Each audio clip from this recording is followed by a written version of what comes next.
Publico today is not just a local brand. We are a growing international brand that has established and with increasing footprint across nations. Tahun baharu bermula sekarang. Menuju target penuh keyakinan.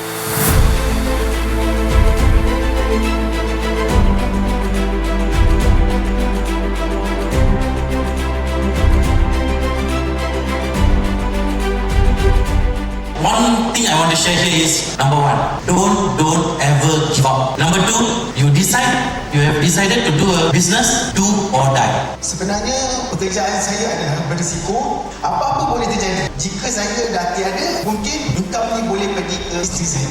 Publico is one that I can see myself turning into a full-time BGBO in the near future.